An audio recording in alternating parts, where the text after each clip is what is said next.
What's going on, 80K Sports Performance families? Coach Ryan here with this week's Coach's Corner. And this week I wanted to take a little bit of a different lens to our normal Coach's Corners topics and talk a little bit more about the mental side of things. And is your athlete mentally ready to compete? And what I mean by that is, are they getting in the right mindset before practices, before games? And a lot of times we find that athletes kind of fall on one or two ends of the spectrum. Either they are really high energy, high level of excitement, or low energy and low level of excitement. And like most things, the best answer is probably going to be somewhere in the middle.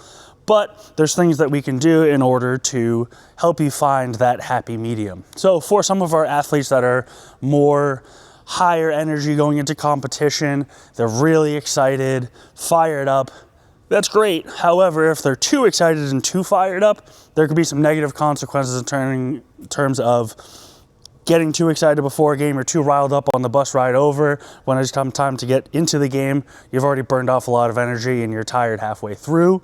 Or on the flip side, you are low energy and you have a hard time getting fired up for that game. So for our athlete who is kind of too fired up too soon, they might be making bad decisions, a little tired, strategies for them are going to be things that can help calm them down. So they don't necessarily need that high energy, up-tempo music on their playlists and the rah-rah speech before a game.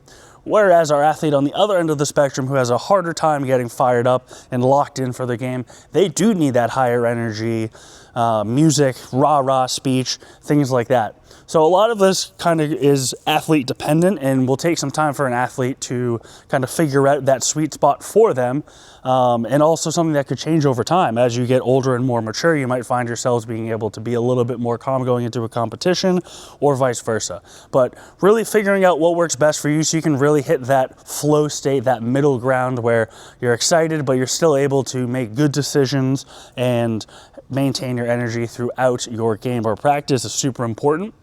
If your athlete has questions about the mental side and are they mentally ready to compete, feel free to reach out. We're happy to work on some strategies for your athlete to really find that middle ground and that flow state. We'll see you next week.